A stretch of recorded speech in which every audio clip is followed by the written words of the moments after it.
I always knew I was the spare child, but I never expected it to be spelled out so clearly in black and white until I found the college fund statements hidden in my mother's desk drawer. I was looking for a calculator to help with my homework when I stumbled across the manila folder labeled Education Savings. Inside were two sets of documents, one for my brother Derek with a balance of $47,000, and one for me with exactly $312. Derek was 3 years older than me, the golden child who could do no wrong in our parents' eyes. He was the star quarterback in high school, the one who brought home trophies and accolades while I spent my evenings in the library studying for advanced placement classes. When Derek got arrested for underage drinking, it was boys being boys. When I came home with straight A's, it was expected behavior that barely earned a comment at dinner. The college fund discovery happened during my junior year of high school, right when I was supposed to be making decisions about my future. I confronted my parents that evening, holding the statements in my trembling hands as I asked them to explain the massive discrepancy. Dad barely looked up from his newspaper when he said that Derek had football scholarship potential and would need the money for a good school, while I was smart enough to figure out my own path. Mom tried to soften the blow by saying they believed in my ability to earn merit scholarships and that Derek needed more help than I did. The implication was clear. Derek's future mattered enough to invest in, while mine was my own responsibility. That night, lying in bed staring at the ceiling, I made a promise to myself that I would not only figure out my own path but create something so successful that their favoritism would become irrelevant. I threw myself into scholarship applications with a determination that bordered on obsession. While Derek spent his senior year coasting on his football reputation and mediocre grades, I was writing essays, completing application after application, and working part-time jobs to save money for college expenses. I applied to 43 schools, targeting every scholarship program I could find. The irony wasn't lost on me when Derek's football scholarship fell through after he tore his ACL during the homecoming game. Suddenly, that $47,000 didn't seem like enough, and my parents were scrambling to figure out how to pay for his college education. Meanwhile, I had earned a full academic scholarship to the state university's honors program, covering not just tuition but room, board, and books. You might think my parents would finally recognize my achievements, or at least acknowledge that their investment strategy had backfired. Instead, they borrowed against the house to send Derek to an expensive private college, where he could find himself and explore his options. When I graduated valedictorian and gave the commencement speech at my high school, they missed the ceremony because they were visiting Derek at his college for Parents' Weekend. College became my escape from the suffocating favoritism of my childhood home. I studied computer engineering with a focus on software development, spending countless hours in labs and libraries while building a portfolio of projects that impressed my professors. I also started a small web development business, creating websites for local businesses and building up both my skills and my bank account. My relationship with my family became increasingly distant during my college years. Phone calls home were brief and perfunctory, usually ending with updates about Derek's latest adventures in changing majors and his struggles to find direction. He'd switched from business to communications to art history, taking 6 years to complete a degree that should have taken 4, while my parents continued to fund his extended exploration. Meanwhile, I graduated summa cum laude with job offers from 3 major tech companies. I chose a position at a rapidly growing startup in Austin, partly because the opportunity was extraordinary, and partly because it was 800 miles away from the family dynamics that had defined my childhood. I moved to Texas with nothing but my car, my laptop, and a determination to build something significant. The startup environment was exactly what I needed: challenging, fast-paced, and completely merit-based. Your value was determined by your contributions, not by favoritism or family connections. I thrived in that atmosphere, working long hours on innovative projects, and quickly earning the respect of my colleagues and supervisors. Within 2 years, I had been promoted to senior developer and was leading a team of 6 people. My specialty was developing mobile applications for small businesses, creating software solutions that helped independent entrepreneurs compete with larger companies. The work was satisfying because it combined my technical skills with a sense of purpose, helping underdogs succeed through better technology. During this period, my contact with my family was minimal. I called home on holidays and birthdays, sent graduation announcements and promotion updates, but received little response beyond polite acknowledgments. Derek had finally graduated college and was living back at home, working part-time at a sporting goods store while figuring out his next move. My parents seemed genuinely puzzled by my success, as if they couldn't reconcile their mental image of me as the practical, self-sufficient child with the reality of my rapidly advancing career. When I mentioned my promotions or interesting projects, they listened politely but without much engagement. When Derek talked about his job at the sporting goods store, they treated it like he was running the entire company.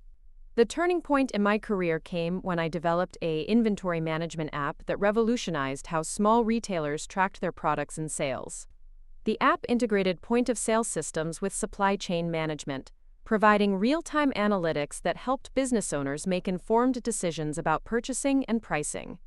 The success of that application caught the attention of venture capitalists and led to an offer I couldn't refuse to join a new company as Chief Technology Officer with significant equity participation.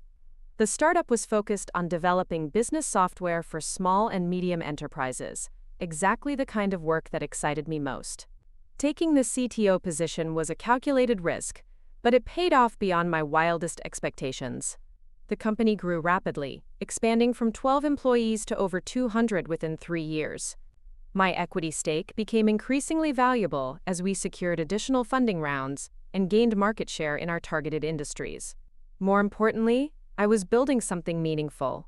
Our software helped thousands of small businesses operate more efficiently, compete more effectively, and grow more sustainably. I received emails from entrepreneurs who credited our tools with saving their companies or enabling expansion they never thought possible. The work gave me a sense of purpose that went far beyond personal success. My personal life also flourished during this period. I met Sarah, a marketing director at a nonprofit organization, through a volunteer project I was supporting with free technology services. She was smart, ambitious, and completely unimpressed by tech industry wealth or status. Our relationship developed slowly and genuinely, based on shared values and mutual respect rather than convenience or circumstance. Sarah became the first person I trusted enough to share the full story of my family dynamics and the favoritism that had shaped my childhood. She listened without judgment, but also helped me understand how those experiences had influenced my drive for independence and recognition. Her perspective helped me separate my legitimate achievements from my need to prove my worth to parents who might never fully appreciate my success. We married after a 2-year engagement, in a small ceremony attended by friends and colleagues who had become my chosen family. My parents and Derek attended, but their presence felt obligatory rather than celebratory. They seemed uncomfortable in the tech industry environment and struggled to relate to my friends and Sarah's family. The contrast was stark between their enthusiasm for Derek's minimum wage employment and their lukewarm response to my career achievements and personal happiness. Even my wedding felt like something they were enduring rather than celebrating, counting the hours until they could return to familiar territory. 2 years after my wedding, our company was acquired by a major technology corporation for an amount that made national business news. My equity stake from the acquisition was substantial enough to provide complete financial independence, along with opportunities to start my own company or invest in other ventures. I decided to use the acquisition money to start my own software development firm, focusing specifically on applications for small businesses and entrepreneurs. The new company, which I named Catalyst Technologies, would combine my technical expertise with my understanding of how technology could empower independent businesses to compete and thrive. Starting Catalyst Technologies was both exciting and terrifying. I was responsible for everything from hiring employees to securing office space to developing business strategies.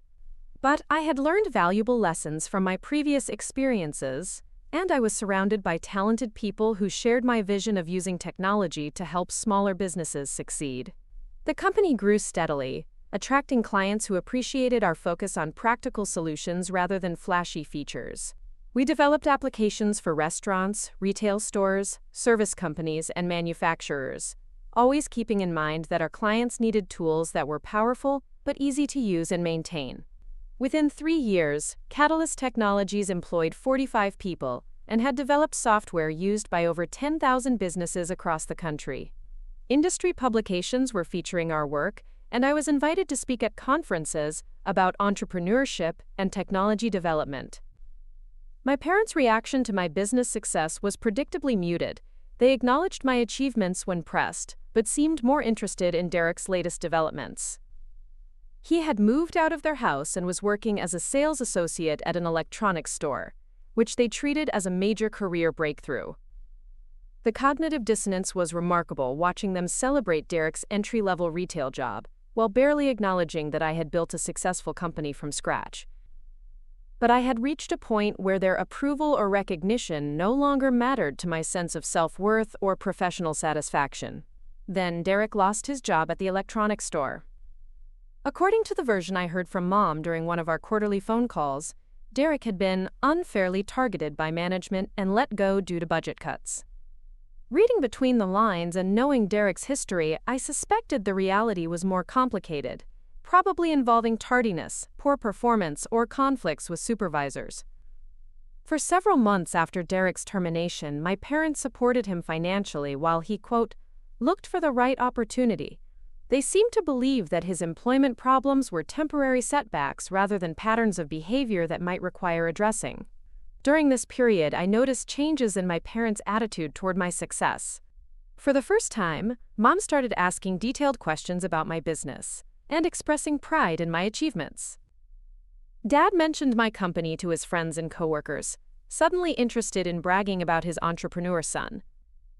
The shift in their attention was transparently motivated by Derek's struggles, but it still felt validating after years of being overlooked and undervalued. I found myself sharing more information about my work and enjoying their newfound interest, even while recognizing the conditional nature of their enthusiasm. The call that changed everything came on a Tuesday evening while Sarah and I were having dinner at home. Derek's name appeared on my phone, which was unusual since we rarely spoke directly.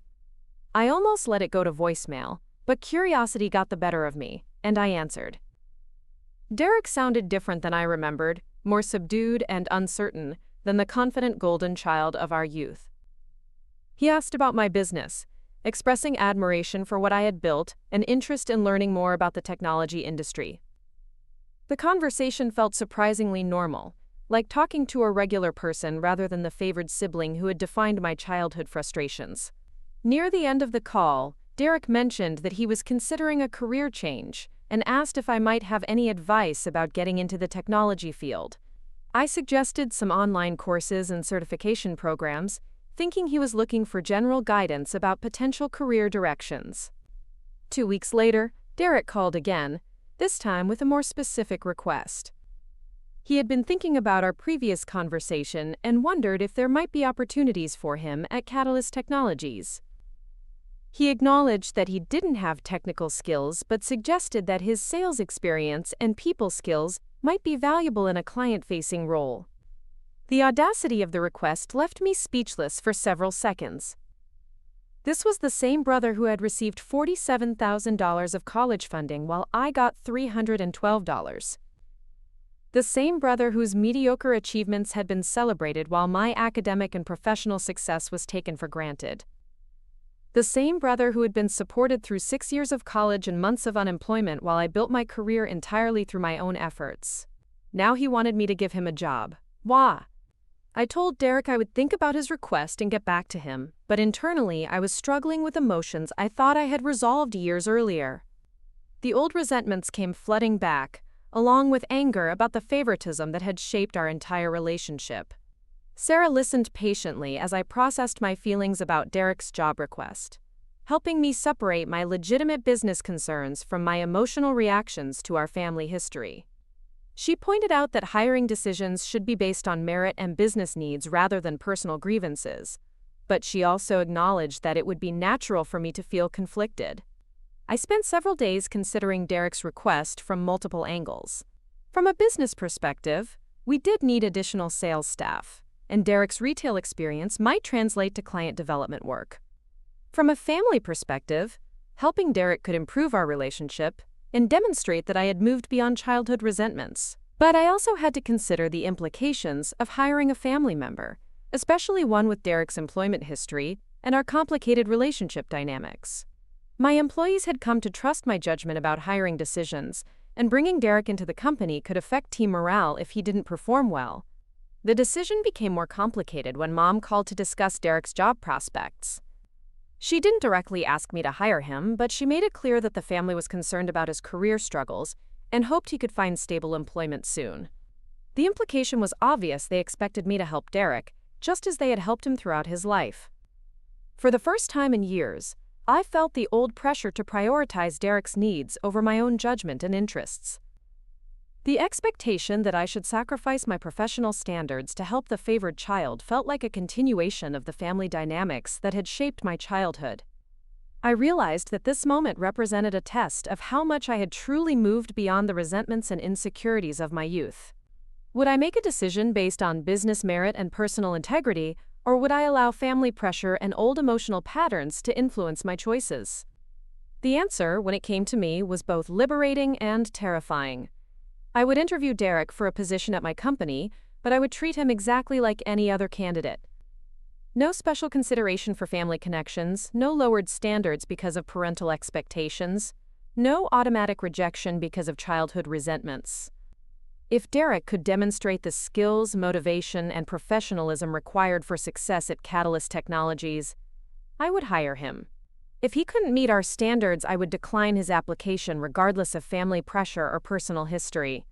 The decision felt right because it honored both my professional responsibilities and my personal growth. I was finally in a position to treat Derek as an equal, rather than as the favored sibling who had overshadowed my achievements. The power dynamic had shifted, and I was determined to use that power fairly and professionally. When I called Derek back to schedule an interview, I explained my decision and the conditions that would govern the process. He seemed surprised by my professional approach, but agreed to prepare for a formal interview and evaluation. The conversation marked a turning point in our relationship and in my understanding of how family dynamics can evolve when circumstances change. The brother who had once been chosen over me was now asking for my help, and I was in a position to choose whether and how to provide that assistance. For the first time in our lives, Derek needed something from me more than I needed anything from him. The interview would determine whether he was capable of earning what he was asking for, rather than simply receiving it because of family favoritism. As I prepared for Derek's interview, I felt a sense of completion that had nothing to do with revenge or vindication. This was about finally being able to act from a position of strength and choice, rather than resentment and insecurity. The golden child was about to discover what it felt like to be evaluated on merit, rather than favoritism. And I was about to discover whether the brother I had resented for so long was capable of growth and genuine effort when he couldn't rely on parental protection. The interview was scheduled for the following Thursday at 10 in the morning. Whatever happened during that conversation would determine not just Derek's employment prospects, but the future of our relationship, and my ability to move completely beyond the childhood experiences that had shaped both of our lives. The week leading up to Derek's interview was one of the most emotionally complex of my life. I found myself alternating between professional objectivity and deep-seated resentments that I thought I had resolved years earlier. Sarah noticed my distraction and gently suggested that I was overthinking what should be a straightforward business decision. But it wasn't straightforward, and we both knew it. This interview represented the convergence of every family dynamic that had shaped my identity and motivation. The child who had been overlooked and undervalued was now in a position to evaluate the child who had been favored and protected. The power reversal was both satisfying and unsettling. I decided to handle Derek's interview exactly as I would any other candidate, which meant involving my usual hiring team. Jennifer, my head of sales, would evaluate Derek's communication skills and client relations potential. Marcus, my operations manager, would assess his organizational abilities and cultural fit. I would focus on his motivation, work ethic, and long-term career goals. The decision to use my standard interview process served multiple purposes. It ensured that Derek would be evaluated fairly and professionally, without bias in either direction. It also protected me from accusations of favoritism or vindictiveness, since the hiring decision would involve multiple perspectives rather than just my own judgment. I prepared a comprehensive job description for the sales associate position Derek had inquired about, detailing responsibilities, performance expectations, and growth opportunities. The role involved client outreach, product demonstrations, account management, and collaboration with our technical team to customize solutions for specific business needs. The position required strong communication skills, basic understanding of business operations, ability to learn technical concepts quickly, and commitment to representing our company's values of integrity and client service. It was an entry-level role with advancement potential, but it demanded genuine effort and professional development. On Wednesday evening, the night before Derek's interview, Mom called to check in about his prospects. She didn't directly lobby for him, but she mentioned how excited Derek was about the opportunity and how much the family appreciated my willingness to consider him for employment. The conversation felt familiar and uncomfortable, echoing years of subtle pressure to accommodate Derek's needs and preferences. But this time, I had the power to set boundaries and maintain my standards regardless of family expectations. I told Mom that Derek would be interviewed professionally and evaluated on his qualifications, just like any other candidate.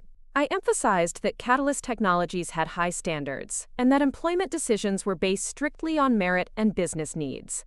Mom seemed surprised by my formal approach, apparently expecting that family connections would automatically result in employment. Her reaction confirmed my decision to handle the situation professionally rather than allowing family dynamics to influence business decisions. Thursday morning arrived gray and rainy, matching my conflicted emotions about the day ahead. Derek arrived at our offices 15 minutes early, dressed in a navy suit that looked recently purchased and carrying a leather portfolio that suggested he had taken the interview seriously. I watched him through my office window as Jennifer greeted him in the reception area, noting his body language and interaction style. He appeared nervous but engaged, asking questions about the company and showing genuine interest in the office environment and employee activities.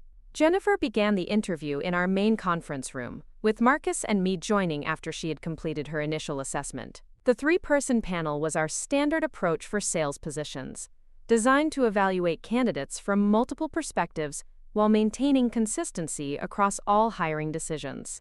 Derek's performance during the interview was better than I had expected but not exceptional. He answered questions thoughtfully and demonstrated basic understanding of sales principles and customer service. His retail experience had taught him valuable lessons about product knowledge, client communication, and problem-solving under pressure. However, his responses also revealed significant gaps in his understanding of B2B sales, technology solutions, and professional communication standards. When Jennifer asked about his experience with CRM systems, Derek admitted he had never used customer relationship management software. When Marcus inquired about his career goals, Derek's answers were vague and unfocused. The most revealing moment came when I asked Derek why he wanted to work in the technology industry after years in retail. His initial response was honest but concerning. He said he was looking for something more stable and better paying, and thought the tech industry offered good opportunities for people willing to learn. I pressed him to explain what specifically interested him about our company and our mission of helping small businesses succeed through technology. Derek's answer showed he had done some research about Catalyst Technologies, but his understanding was superficial, and he struggled to articulate how his skills and interests aligned with our business objectives. Jennifer asked Derek to describe a challenging customer service situation and explain how he had resolved it. His example involved an angry customer at the electronics store who wanted to return a damaged product without a receipt. Derek's solution had involved bending store policies to satisfy the customer, which showed flexibility but also raised questions about his understanding of appropriate business practices. Marcus presented Derek with a hypothetical scenario involving a small business client who was frustrated with software implementation delays. Derek's response demonstrated empathy and communication skills, but his proposed solutions were generic and didn't show understanding of the technical or business complexities involved. The interview lasted 90 minutes, considerably longer than our usual candidate evaluations. We wanted to give Derek every opportunity to demonstrate his capabilities while ensuring we had enough information to make an informed decision. After Derek left, Jennifer, Marcus, and I spent an hour debriefing his performance and comparing our assessments. The consensus was that Derek had potential, but would require significant training and development to succeed in our environment. Jennifer felt that Derek's communication skills were adequate but not exceptional, and she was concerned about his limited understanding of professional sales processes. Marcus appreciated Derek's willingness to learn but questioned whether he had the motivation and discipline required for success in a demanding, fast-paced environment. My own assessment was the most conflicted. Derek had clearly made an effort to prepare for the interview and present himself professionally. He seemed genuinely interested in the opportunity and willing to work hard to succeed. But his answers had also revealed the same lack of focus and direction that had characterized his entire adult life. More troubling was my sense that Derek still expected special consideration because of our family relationship. While he hadn't explicitly mentioned our connection during the interview, there had been subtle references to fitting in well with the team and understanding the company culture that suggested he assumed his hiring was probable rather than uncertain. The three of us agreed to take the weekend to consider Derek's candidacy before making a final decision. We would each evaluate his interview performance against our job requirements and discuss our conclusions on Monday morning. That evening, Sarah and I talked through my impressions of Derek's interview and the complexity of making a hiring decision about a family member. She helped me identify which concerns were legitimate business considerations and which might be influenced by our personal history. Sarah pointed out that Derek's interview performance, while not exceptional, was comparable to other entry-level candidates we had hired successfully. She also noted that his lack of technical knowledge was less important than his willingness to learn and his communication skills with clients. However, she agreed that Derek's employment history and unfocused career goals were legitimate concerns. Catalyst Technologies had built its reputation on reliable, professional service, and hiring someone with questionable work habits could affect our client relationships and team morale. The weekend passed slowly as I wrestled with the decision. I found myself alternating between wanting to give Derek a chance to prove himself and fearing that hiring him would be a mistake that could damage both my business and our family relationships. On Sunday evening, Derek called to thank me for the interview opportunity and express his continued interest in the position. The conversation was brief and professional, but I detected an undertone of expectation that made me uncomfortable. Derek seemed to assume that his hiring was a foregone conclusion rather than a competitive process. Monday morning's team meeting confirmed my ambivalence about Derek's candidacy. Jennifer and Marcus had reached similar conclusions over the weekend. Derek had potential but also significant risks that we needed to consider carefully. Jennifer suggested that if we decided to hire Derek, we should establish clear performance expectations and a probationary period with specific milestones. She felt that Derek could succeed with proper training and supervision, but only if he demonstrated genuine commitment to professional development. Marcus was more skeptical, noting that Derek's interview responses had suggested he viewed the position as a stepping stone rather than a career opportunity. He worried that Derek might not be willing to put in the effort required to master our products and serve our clients effectively. As we discussed Derek's candidacy, I realized that my decision would send a message not just to Derek, but to my entire team about our hiring standards and company values. If I hired Derek despite reservations about his qualifications, it could suggest that family connections trumped merit in our organization. Conversely, if I rejected Derek's application solely because of our personal history, I would be allowing family resentments to interfere with objective business judgment. Either approach could compromise my credibility as a leader and decision-maker. The solution came to me during our discussion when Jennifer suggested a compromise approach. Instead of offering Derek a full-time sales position immediately, we could hire him as a temporary consultant for a specific project that would allow us to evaluate his capabilities and work ethic. The project Jennifer had in mind involved updating our client database and conducting follow-up surveys with recent customers. It would require communication skills, attention to detail, and basic understanding of our products and services. The work was important, but not critical, so Derek's performance wouldn't jeopardize major client relationships. A temporary consulting arrangement would give Derek an opportunity to demonstrate his value while protecting Catalyst Technologies from the risks of a permanent hire. If Derek performed well, we could consider offering him a full-time position. If he didn't meet our standards, we could end the consulting relationship without the complications of terminating an employee.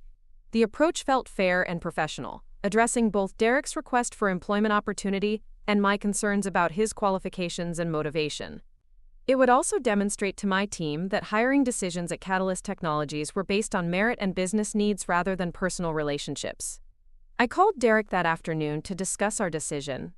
I explained that we were impressed with his interview but felt that a consulting project would be the best way to begin working together. The arrangement would allow him to learn about our business while demonstrating his capabilities and commitment. Derek's response revealed both disappointment and relief. He had clearly expected a full-time job offer, but he also seemed to understand that the consulting opportunity was more than he might have received from other employers. He agreed to the terms we proposed and expressed gratitude for the chance to prove himself. The consulting arrangement lasted 3 months and provided valuable insights into Derek's work habits, skills, and potential for growth. The results were mixed, reflecting both his strengths and his limitations as a potential employee. Derek demonstrated genuine effort and improvement throughout the project. He was punctual, prepared, and professional in his interactions with clients and team members. The database updates he completed were accurate and thorough, and his customer survey work provided useful feedback for our product development team. However, Derek also struggled with some aspects of the work that concerned me about his long-term potential. He required more supervision and guidance than other consultants we had worked with. His understanding of our technical products remained superficial despite training sessions and educational resources. Most importantly, he seemed to view the consulting work as temporary rather than embracing it as an opportunity to build expertise and relationships. Jennifer and Marcus agreed that Derek had made progress during his consulting period, but questioned whether he had the motivation and capabilities required for success in a permanent sales role. Their assessment was fair and objective, uninfluenced by knowledge of Derek's family connection to me. The decision about Derek's future with Catalyst Technologies required careful consideration of his performance, our business needs, and the potential impact on team dynamics. Derek had met our minimum expectations during his consulting period, but he hadn't exceeded them in ways that would justify hiring him over other candidates. More significantly, Derek's approach to the consulting work had revealed attitudes and habits that concerned me about his fit with our company culture. He seemed to view employment as an entitlement rather than an opportunity to contribute value. His interactions with clients were professional but lacked the enthusiasm and expertise that characterized our most successful team members. After extensive discussion with Jennifer and Marcus, we decided not to offer Derek a permanent position at Catalyst Technologies. The decision was based purely on business considerations. His performance during the consulting period had been adequate, but not exceptional, and we had other candidates who were better qualified for our current openings. I called Derek to inform him of our decision, emphasizing his positive contributions during the consulting project, while explaining that we were pursuing other candidates for our permanent positions. I offered to provide references for his job search and suggested specific areas where additional training might improve his employment prospects. Derek's reaction was professionally appropriate but personally revealing. He thanked me for the opportunity and expressed understanding of our decision. However, his tone suggested disappointment that went beyond normal job rejection, reflecting expectations that family connection should have resulted in employment regardless of performance. The conversation marked the end of Derek's involvement with Catalyst Technologies, but it also represented a significant milestone in our relationship and my personal development. For the first time in our lives, I had evaluated Derek based on merit rather than family dynamics, and the outcome had been determined by his performance rather than parental favoritism. The experience had been challenging and emotionally complex, but it had also been liberating. I had demonstrated to myself and my team that Catalyst Technologies maintained consistent standards regardless of personal relationships. More importantly, I had moved beyond the resentments and insecurities that had defined my attitude toward Derek throughout our childhood and young adulthood. Derek's job rejection by my company became a family discussion topic that revealed the persistent favoritism that had shaped our upbringing. Mom and Dad expressed disappointment that I hadn't helped Derek get established in his career, apparently expecting that family loyalty should override business considerations. Their reaction confirmed that they still viewed Derek as deserving special assistance and protection, while expecting me to provide that support without recognition or appreciation. The dynamic was familiar but no longer painful, because I had the confidence and independence to maintain my boundaries regardless of family pressure. I explained to my parents that Derek had been given a fair opportunity to demonstrate his qualifications, and that our hiring decision was based on business needs rather than personal relationships. I emphasized that Catalyst Technologies' success depended on maintaining high standards for all employees, regardless of their connections to management. The conversation was difficult but necessary, establishing clear boundaries about my willingness to accommodate family expectations that conflicted with professional responsibilities. My parents seemed surprised by my firm stance, but gradually accepted that I would not compromise my business principles to provide Derek with employment opportunities he hadn't earned. Derek's experience with my company marked a turning point in his career development, though not in the way he had initially hoped. The consulting project and subsequent rejection forced him to confront the reality that his employment prospects required genuine effort and skill development rather than family connections or natural talent. Over the following months, Derek enrolled in business courses and pursued professional development opportunities that he had previously avoided. He eventually found a sales position with a regional furniture retailer, where his improved work habits and communication skills helped him succeed in ways he hadn't achieved in previous jobs. The employment opportunity Derek had sought from my company had ultimately provided him with something more valuable than a job feedback and motivation that encouraged personal growth and professional development. The experience had forced him to take responsibility for his career prospects rather than relying on family support or external assistance. Our relationship also evolved in ways that neither of us had anticipated. The professional interaction had allowed us to see each other as adults with distinct capabilities and limitations rather than as siblings defined by childhood roles and parental favoritism. Derek expressed appreciation for the consulting opportunity and the honest feedback about his performance, acknowledging that the experience had helped him understand professional expectations and standards. Our conversations became more balanced and mutual, focused on current activities and future goals rather than family history and past resentments. The change in our relationship also affected broader family dynamics, as Mom and Dad gradually recognized that Derek and I had developed an adult-sibling relationship based on mutual respect rather than competitive comparison. Family gatherings became more comfortable and genuine, with less emphasis on favoring one child over the other. Looking back on Derek's job request and the decision-making process that followed, I realized that the experience had provided closure for issues that had shaped my entire childhood and early adulthood. The golden child had asked the overlooked child for help, and the response had been fair, professional, and ultimately beneficial for both of us. The favoritism that had once defined our family relationships had become irrelevant in the face of adult responsibilities and professional standards. Derek's employment prospects depended on his own efforts and qualifications, while my business success was based on merit and value creation, rather than family connections or parental approval. Most importantly, I had learned that moving beyond childhood resentments didn't require forgiveness or reconciliation in the traditional sense. It required the confidence and independence to evaluate relationships and opportunities based on current reality rather than past grievances.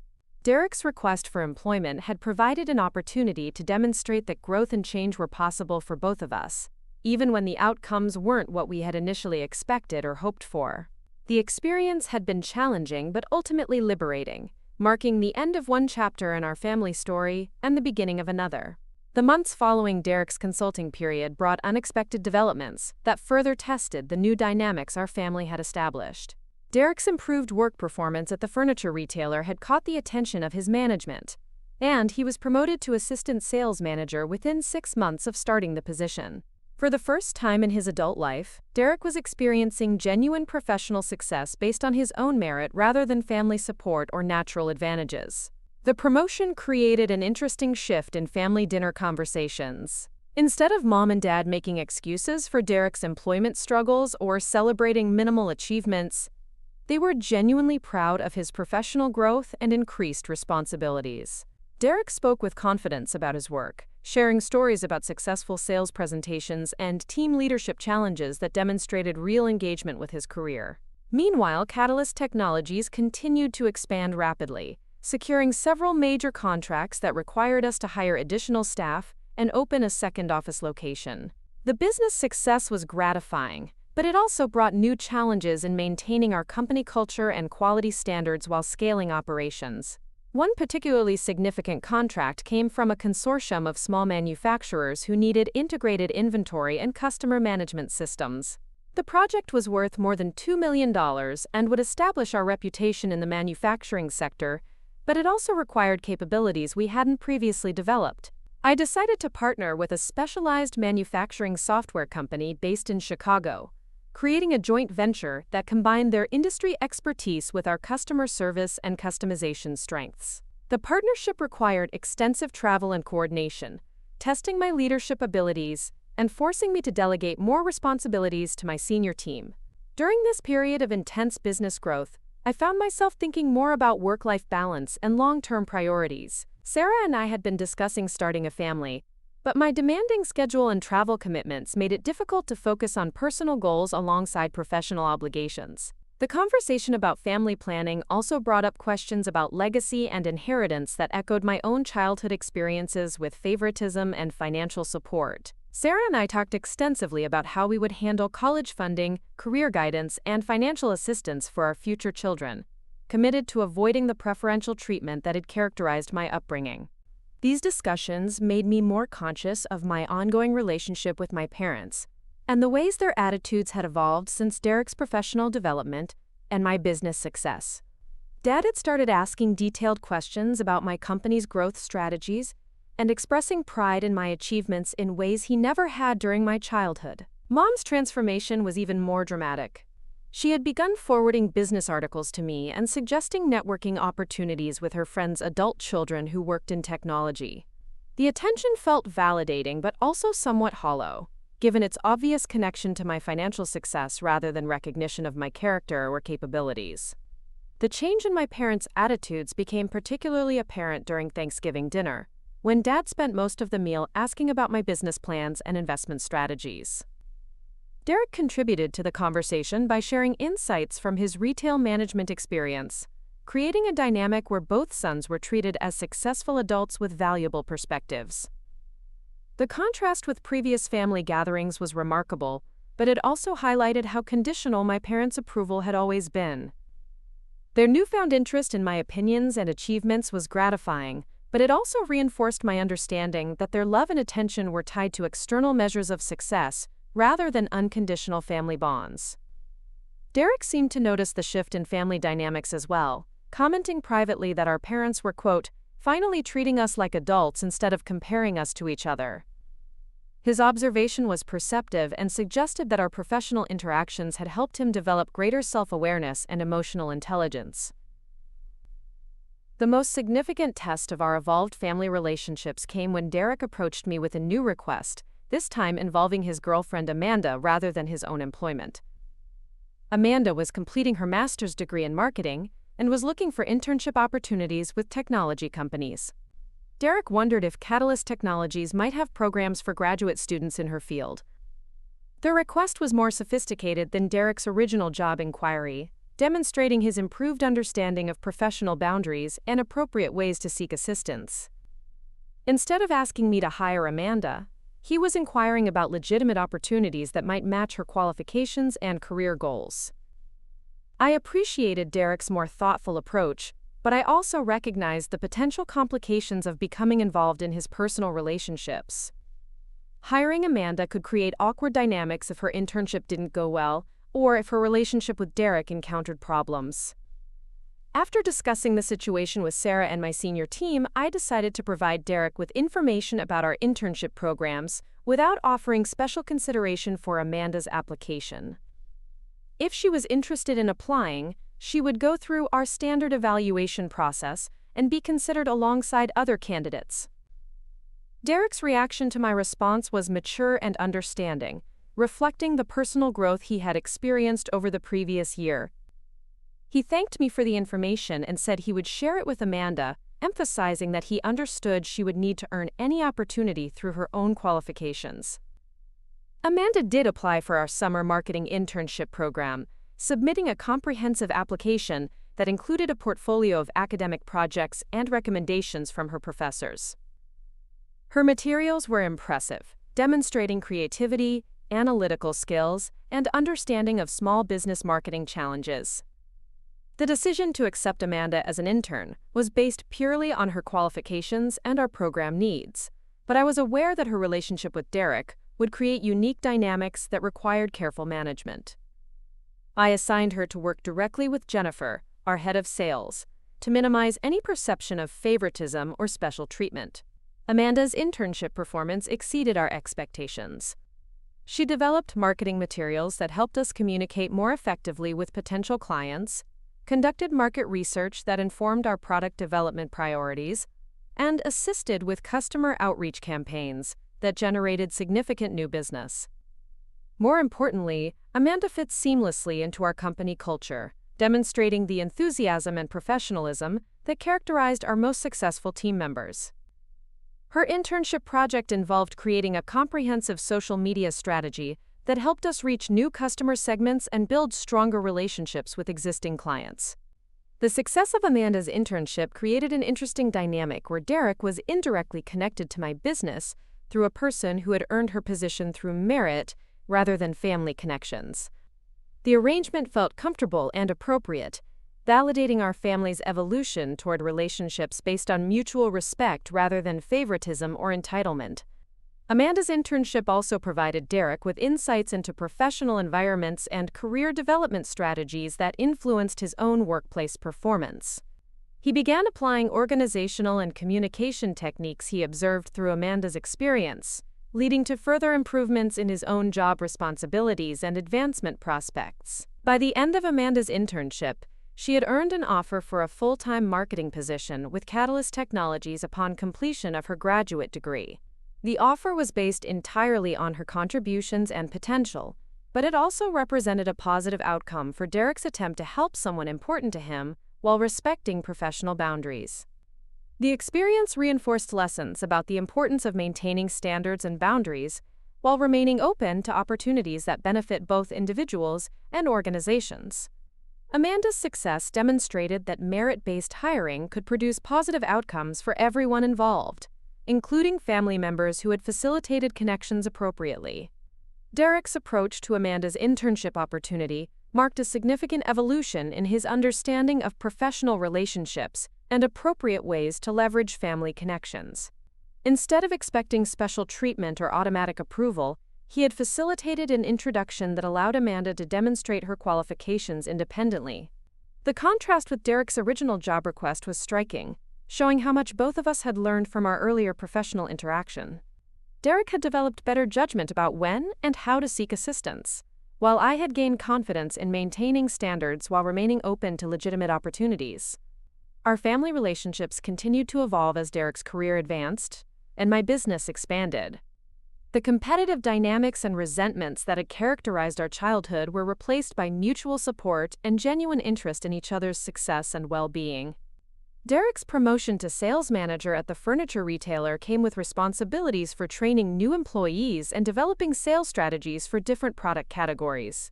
His success in the role led to speaking opportunities at retail industry conferences and recognition as a rising leader in his field.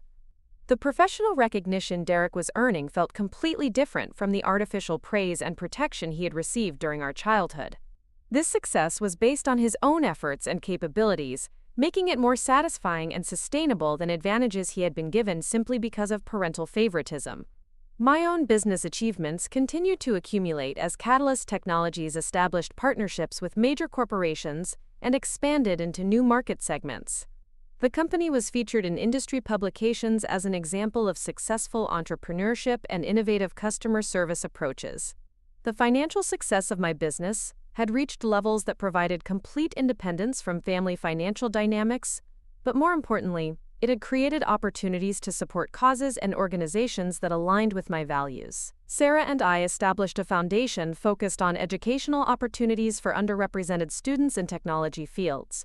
The foundation work provided perspective on the advantages I had received, despite my parents' favoritism toward Derek. While I hadn't received equal financial support for college, I had been given educational opportunities and family stability that enabled my eventual success. The recognition influenced how I approached philanthropy and community engagement. Derek's awareness of my foundation work led to conversations about social responsibility and the ways successful people could contribute to their communities. These discussions revealed aspects of Derek's character that I hadn't previously appreciated, including genuine concern for people facing economic and educational disadvantages. Derek began volunteering with a local literacy program, using his communication skills to help adults develop reading and writing abilities that could improve their employment prospects. The volunteer work seemed to provide Derek with purpose and satisfaction that complemented his professional achievements. The parallel development of our careers and community involvement created new common ground for our relationship, moving us beyond the sibling rivalry and resentment that had defined our interactions for decades. We were both contributing to our communities while building meaningful careers, just through different paths and in different industries.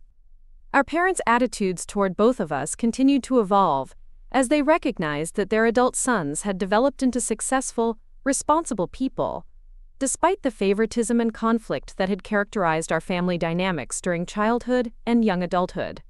Dad began expressing regret about some of his earlier decisions, particularly the unequal college funding that had forced me to find my own path, while providing Derek with financial support that hadn't ultimately benefited his development.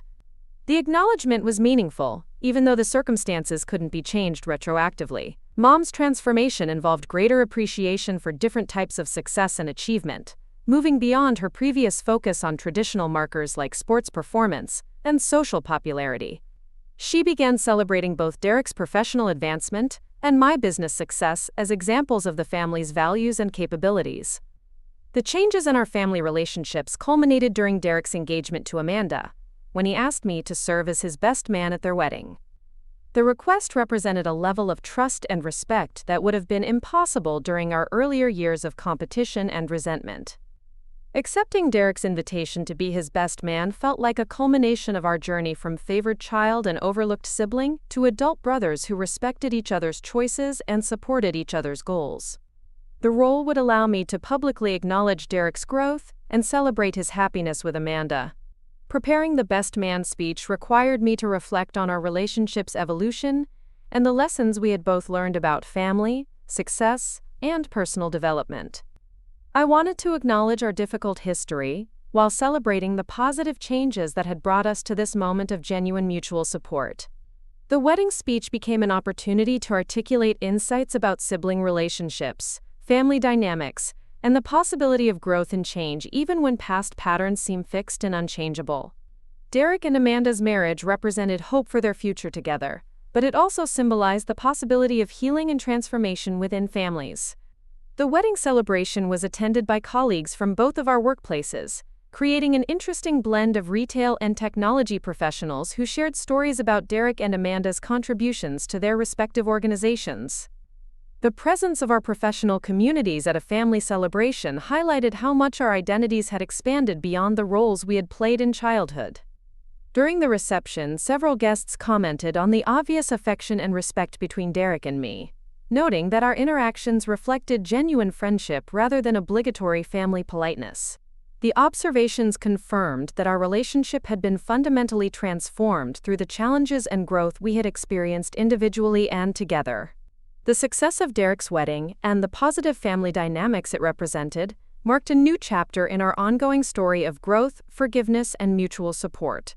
The golden child and the overlooked sibling had become adult brothers who valued each other's unique contributions and celebrated each other's achievements. Looking back on the journey from Derek's initial job request to his wedding celebration, I realized that his asking me for employment had been a catalyst for changes that neither of us could have anticipated. The professional interaction had forced us to see each other clearly and interact honestly, creating possibilities for genuine relationship development. The favoritism and resentment that had shaped our childhood had become irrelevant in the face of adult responsibilities, professional achievements, and personal growth. Derek's request for a job had ultimately led to something more valuable than employment. It had led to mutual respect, genuine friendship, and a family relationship based on choice rather than obligation. Mapped out story progression and character relationship dynamics. 3s. This is a good place to continue the story, showing how the professional interaction between the brothers catalyzed broader changes in their relationship and family dynamics. The story has moved from the initial conflict of favoritism and Derek asking for a job through the professional evaluation process to longer-term positive outcomes, including Derek's career growth, his girlfriend getting an internship on merit, and ultimately Derek asking the narrator to be his best man. The themes are well developed around merit versus favoritism, personal growth, professional boundaries, and family relationships evolving. I should continue a bit more to show how these changes affect the narrator's perspective on success, family, and his own future plans. The transformation in our family relationships had unexpected implications for how Sarah and I approached our own plans for parenthood. When Sarah became pregnant 8 months after Derek's wedding, we found ourselves drawing on lessons learned from my childhood experiences with favoritism, while also being inspired by the positive changes Derek and I had achieved in our adult relationship. Sarah and I spent considerable time discussing how we would handle multiple children without creating the competitive dynamics and preferential treatment that had characterized my upbringing. We committed to celebrating each child's unique strengths while maintaining consistent expectations and support for all of our children. The pregnancy announcement created excitement throughout our extended family, with Derek and Amanda offering to help with childcare and my parents expressing enthusiasm about becoming grandparents. The positive family response felt like validation of how much our relationships had healed and matured over the years. Catalyst technologies continued to grow during Sarah's pregnancy, requiring me to develop better systems for delegation and remote management. The leadership skills I had developed while expanding the business proved valuable preparation for the time management challenges of parenthood. Derek's career also continued to advance, with his retail management success leading to an offer to become regional sales director for a furniture manufacturing company. The promotion involved relocating to a different city, but it represented a significant step forward in his professional development and earning potential. Derek's job offer created interesting parallels to my own career decisions years earlier, when I had chosen to move away from our hometown to pursue opportunities with technology companies. The difference was that Derek's decision was supported and celebrated by our parents rather than creating conflict and resentment. The contrast in our parents' reactions to similar career choices highlighted how much their attitudes had evolved, but it also reinforced my understanding that their support had always been conditional on their perception of success and stability rather than based on unconditional love and encouragement. Derek ultimately accepted the regional sales director position, but he and Amanda decided to delay their relocation until after Sarah and I had our baby. Their decision to prioritize family connections over immediate career advancement reflected values and priorities that had developed through our improved relationships. The months leading up to our son's birth were filled with conversations about family traditions, values, and the kind of relationships we wanted to foster among future cousins and extended family members. Derek and Amanda shared our commitment to avoiding favoritism and competition while encouraging individual achievement and mutual support. When Samuel was born, the family celebration felt genuinely inclusive and supportive in ways that had been rare during our own childhoods. Derek and Amanda drove back from their new city to meet their nephew, bringing thoughtful gifts and offering practical assistance during the challenging early weeks of parenthood. My parents' response to becoming grandparents was enthusiastic and appropriate, focusing on Samuel's health and development rather than trying to relive their own parenting experiences or impose their expectations on our family decisions. The experience of becoming a father while maintaining a demanding business schedule required significant adjustments in my priorities and time management. I found myself relying more heavily on my senior team while also being more selective about travel commitments and expansion opportunities. Sarah's transition to motherhood was challenging but rewarding, and she appreciated having family support that felt genuine rather than judgmental or competitive. Derek and Amanda's visits provided practical help and emotional encouragement without the complicated dynamics that had characterized our family relationships in the past. Samuel's first birthday celebration brought together our extended family, business colleagues, and friends in a gathering that reflected the positive relationships we had built through years of growth and conscious effort. The party felt like a continuation of the healing process that had begun with Derek's job request and my decision to treat him fairly, rather than allowing childhood resentments to influence professional decisions. Derek's success in his regional sales director role had led to industry recognition and opportunities for further advancement, possibly including executive positions with national retailers.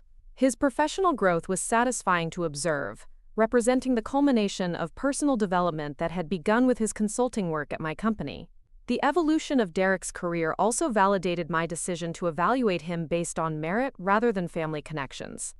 The consulting experience had provided him with valuable feedback and motivation for improvement, ultimately contributing to his success in finding a more suitable professional path. Amanda's career had also flourished after completing her graduate degree and joining Catalyst Technologies full-time. Her marketing expertise had helped our company expand into new markets while developing more effective communication strategies with existing clients. The success of Derek and Amanda's relationship, both personally and professionally, demonstrated the value of maintaining appropriate boundaries while being open to legitimate opportunities for mutual support and collaboration. As Samuel grew from infant to toddler, I found myself reflecting on the lessons I had learned about family dynamics, professional success, and the importance of treating people fairly regardless of personal history or emotional complications. The favoritism that had shaped my childhood had taught me valuable lessons about resilience, self-reliance, and the importance of merit-based evaluation. While the experience had been painful, it had also motivated achievements and character development that might not have occurred under different circumstances. Derek's request for employment at my company had provided an opportunity to demonstrate that growth and change were possible even in relationships marked by years of resentment and competition. The professional interaction had forced both of us to move beyond childhood roles and interact as adults with distinct capabilities and limitations. The experience had also taught me that fairness and integrity in professional decisions ultimately benefit everyone involved, even when the immediate outcomes aren't what people expect or prefer. Derek's initial disappointment about not receiving a permanent job offer had motivated personal development that led to greater long-term success and satisfaction.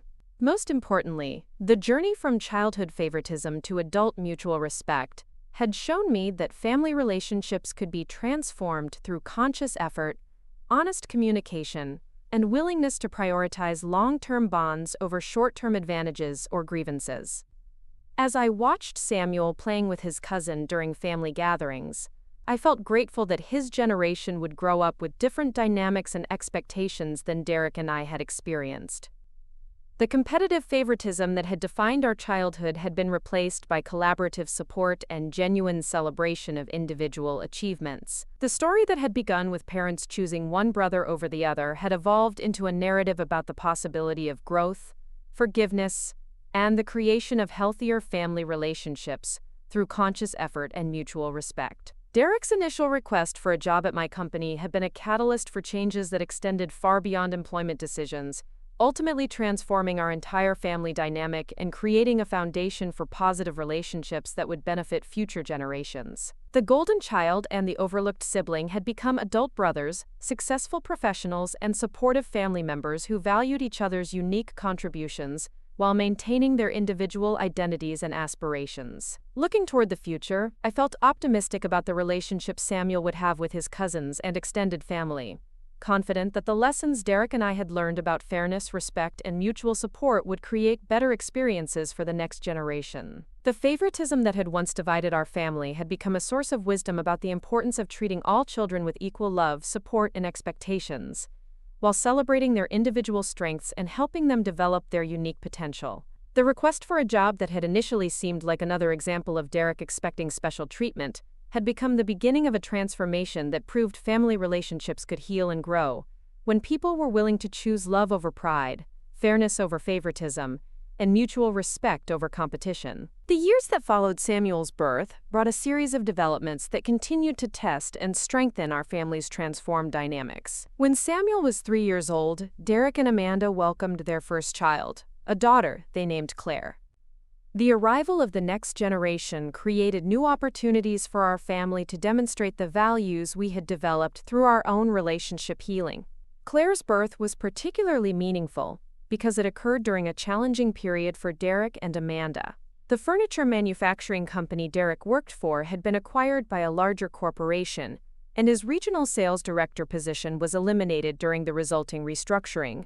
For the first time since his professional transformation began, Derek faced unemployment not due to his own performance issues, but because of circumstances beyond his control. The timing couldn't have been worse, with Amanda on maternity leave and their new mortgage payments depending on Derek's salary. In previous years, this kind of crisis would have sent Derek straight to our parents for financial rescue, perpetuating the dependency patterns that had characterized his earlier adulthood. Instead, Derek approached the situation with remarkable maturity and strategic thinking.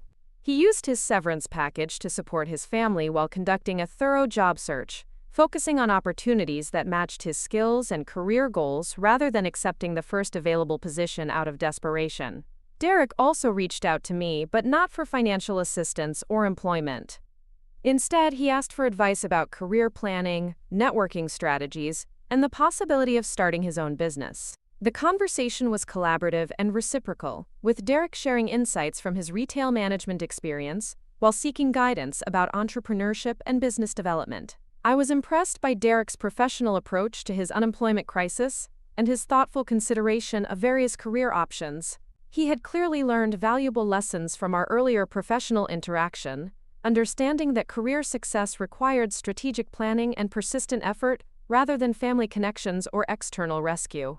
After 3 months of intensive job searching, Derek received offers from 2 different companies, a regional retail chain that wanted him as operations manager, and a startup furniture design firm that needed a sales director. The choice between established company stability and startup growth potential paralleled decisions I had faced during my own career development. Derek's decision-making process involved careful analysis of both opportunities, including discussions with Amanda about their family priorities and long-term financial goals. He ultimately chose the startup position, attracted by the opportunity to build something new while using his industry expertise in innovative ways. The startup experience proved challenging but rewarding for Derek, requiring him to develop new skills while applying his retail and sales expertise to help launch innovative furniture designs in competitive markets. His contributions to the company's early success led to equity participation and opportunities for advancement as the business grew. Meanwhile, Catalyst Technologies faced its own challenges when a major client decided to develop internal technology capabilities rather than continuing to use our services. The loss of revenue forced us to reduce staff and reconsider our growth strategies, testing my leadership abilities during a period of uncertainty and stress. The business setback was particularly difficult because it occurred just as Sarah was pregnant with our second child. The combination of professional pressure and personal responsibilities required careful prioritization and stress management, skills I had developed through years of balancing entrepreneurship with family commitments. Derek's response to my business challenges was supportive and practical, offering to help with client outreach and business development activities based on his sales experience. His willingness to assist during difficult times reflected the mutual support that had replaced our earlier competitive dynamics. The offer was particularly meaningful because Derek didn't try to minimize my problems or suggest simple solutions.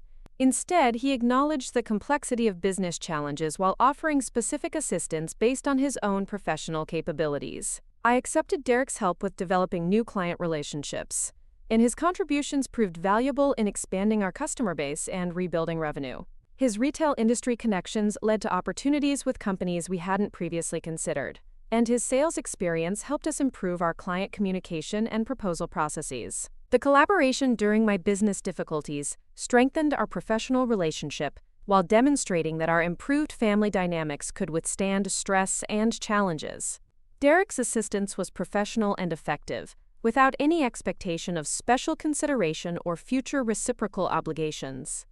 Our second child, a daughter named Emma after my sister, was born during the period when both Derek and I were navigating career challenges. The timing created opportunities for increased family support and involvement, with Derek and Amanda providing practical assistance while managing their own adjustments to parenthood and professional changes. Emma's arrival completed our immediate family while adding another generation to the extended family relationships we had worked to improve. Samuel embraced his role as big brother enthusiastically, and Claire provided a same-age cousin for Emma as they grew up together. The two cousins' relationship became a source of particular satisfaction for Derek and me, as we watched them interact without the competitive dynamics and favoritism that had characterized our own childhood. Samuel and Claire played together naturally, sharing toys and activities without adults comparing their development or achievements. My parents' approach to grandparenthood continued to evolve positively, with equal attention and affection for both grandchildren, regardless of their parents' current circumstances or achievements. The consistent treatment was particularly notable during Derek's unemployment period, when our parents provided emotional support without financial rescue or judgmental commentary. Dad's transformation was especially remarkable, as he had learned to offer encouragement and advice without trying to solve problems or impose solutions. His conversations with Derek during the job search period were supportive and respectful, treating Derek as an adult capable of making his own decisions rather than as a child who needed protection and direction. Mom's evolution was equally significant, as she celebrated both Derek's professional recovery and my business resilience without comparing our different approaches or outcomes. Her ability to appreciate distinct types of success represented genuine growth in her understanding of individual achievement and family support. The startup furniture company Derek had joined experienced rapid growth during its second year, securing major contracts with national retailers and expanding into new product categories. Derek's role evolved from sales director to vice president of business development, with increased responsibilities and equity participation. Derek's success with the startup validated his decision to choose growth potential over established company stability, demonstrating that he had developed good judgment about career opportunities and risk assessment. His professional advancement was particularly satisfying because it resulted from his own capabilities rather than family assistance or external advantages.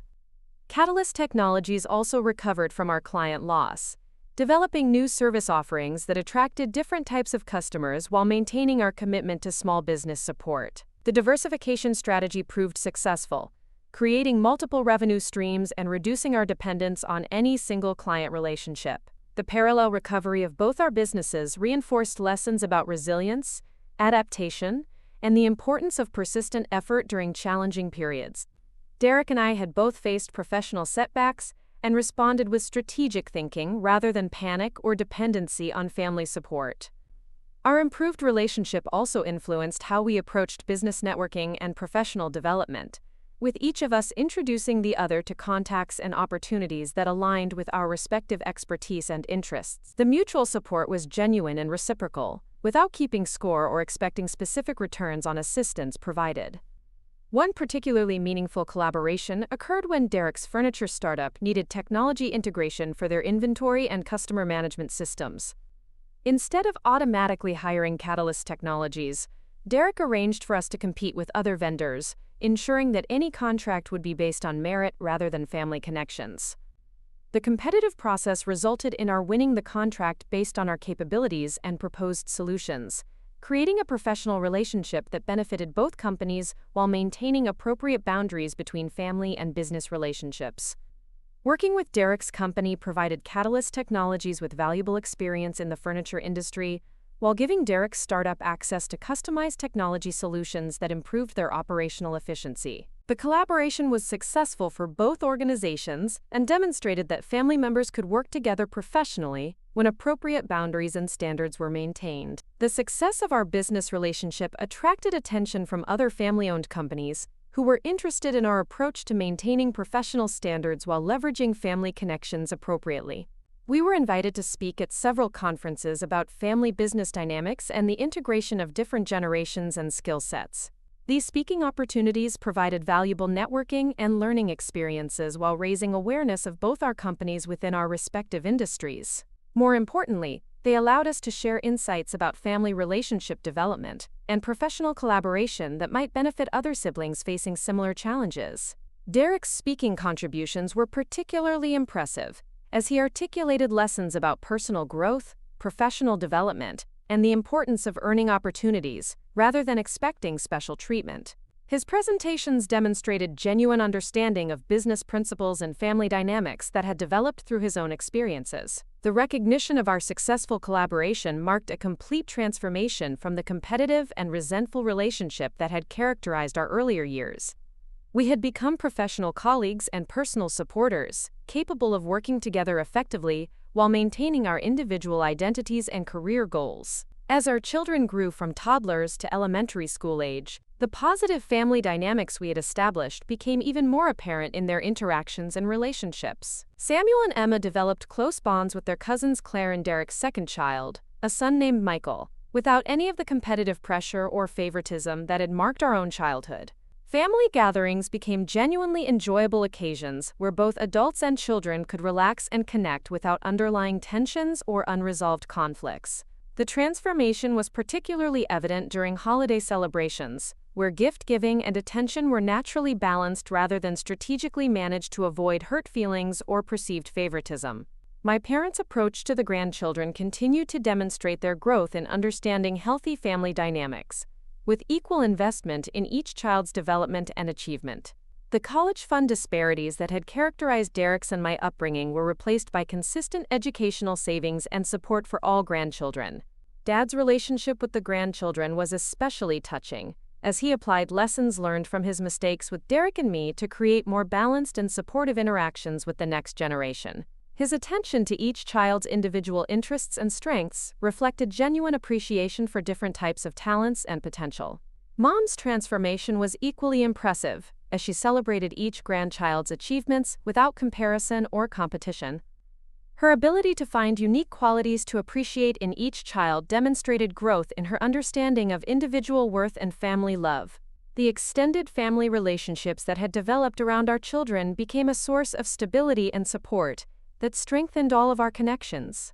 Derek and Amanda, Sarah and I, and our parents had created a network of mutual assistance and genuine affection that benefited everyone involved. The transformation from a family marked by favoritism and competition to one characterized by mutual support and balanced relationships represented years of conscious effort and commitment to growth. The process hadn't been easy or automatic, but it had produced results that benefited not just Derek and me, but our spouses, children, and parents as well. Looking back on the journey that had begun with Derek's request for employment at my company, I realized that the professional interaction had been a catalyst for changes that extended far beyond business decisions.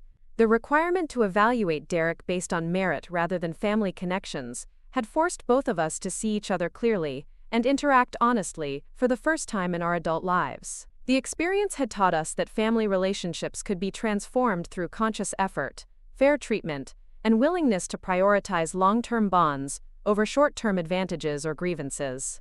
Derek's professional growth and my business success had provided opportunities to demonstrate these principles while building genuinely supportive relationships. Most importantly, the changes in our family dynamics had created a foundation for healthier relationships among the next generation, ensuring that our children would experience family love and support without the competitive pressure and favoritism that had marked our own upbringing. The story that had begun with parents choosing one brother over the other had evolved into a narrative about the possibility of growth, forgiveness, and the creation of positive family relationships through mutual respect and conscious effort to treat all family members fairly and supportively. As I watched Samuel and Emma playing with their cousins during a recent family gathering, I felt grateful that their childhood experiences would be marked by balanced attention, equal support, and genuine celebration of individual achievements, rather than competitive comparison and preferential treatment. The golden child and the overlooked sibling had become adult brothers, successful professionals, and supportive family members who valued each other's contributions while maintaining their individual identities. The transformation had required time, effort, and commitment to growth, but it had produced relationships that were stronger and more authentic than what we had experienced during our childhood. The favoritism that had once divided our family had become a source of wisdom about the importance of treating all children with equal love and support, while celebrating their unique strengths and helping them develop their individual potential. The lessons learned through our difficult experiences had been transformed into positive principles that would benefit future generations. Derek's request for a job that had initially seemed like another example of expecting special treatment had become the beginning of a transformation that proved family relationships could heal and grow when people were willing to choose fairness over favoritism, merit over connections, and mutual respect over competition. The journey from childhood resentment to adult collaboration had shown us that people could change, families could heal, and relationships could be rebuilt on stronger foundations when individuals committed to growth and mutual support rather than maintaining old patterns of competition and grievance. The years that followed brought a sense of completion to our family's transformation, but the moment that truly demonstrated how far we'd come occurred 10 years after Derek's original job request, during Dad's 75th birthday celebration. This time, the party was held at Derek's house, which he and Amanda had purchased after his furniture startup was acquired by a major retailer for a substantial sum.